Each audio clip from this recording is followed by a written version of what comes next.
He was the Prince of Darkness.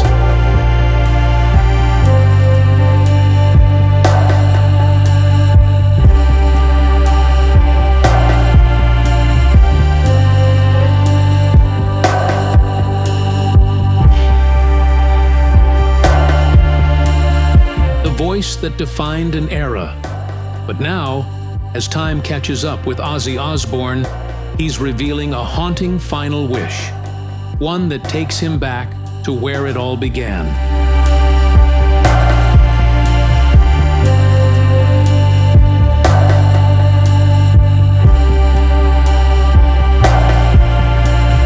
Why does Ozzy want his funeral held in Birmingham? And what does that reveal about the regrets he still carries? At 75, Ozzy Osbourne is no stranger to pain, physical or emotional. After years of battling Parkinson's disease and undergoing multiple surgeries, the rock legend says he's ready to face death.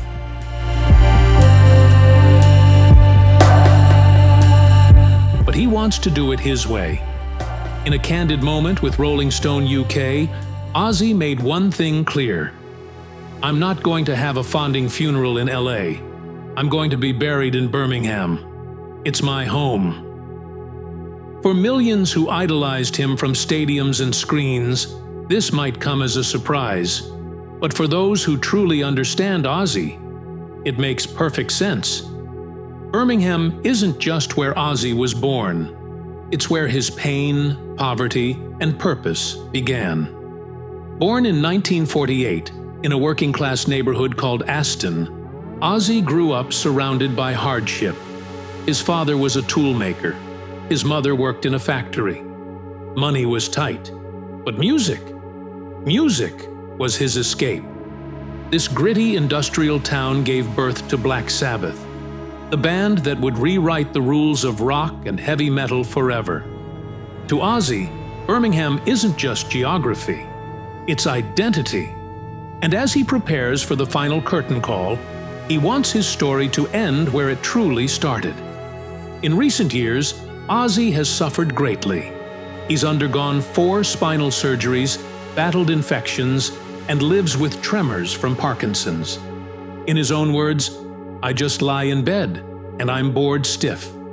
For a man who lived on the edge for decades, with substance abuse, mental health struggles, and near-death experiences, this slow, silent suffering is its own kind of torture. He's spoken of depression, of days he couldn't move, and nights he questioned everything. But one thing he never questioned: the love he still carries for home. Ozzy's desire to be buried in Birmingham isn't just sentimental, it's reflective. In many ways, it's a confession, a recognition that for all the fame and chaos, what really mattered was where it began and who he used to be. He told Rolling Stone, "LA's been good to me, but it's not home." There's something painfully honest in that. Fame gave him millions, but perhaps it also took something he never got back. He wants his ashes to rest in the Dignity Garden at Birmingham's new Library of Memory, among everyday people, not behind Hollywood gates. Ozzy Osbourne once shocked the world by biting the head off a bat. But today, he's shocking us in a different way, with vulnerability, humility, and a deep longing for peace. As he prepares to say goodbye, one thing is clear. You can take the man out of Birmingham, but you can't take Birmingham out of the man. And maybe, just maybe, that's what true legacy looks like. Rest well, Ozzy. You'll always be our Prince of Darkness. Add your tribute below. Like, subscribe, and ring the bell for more tributes to legends we'll never forget.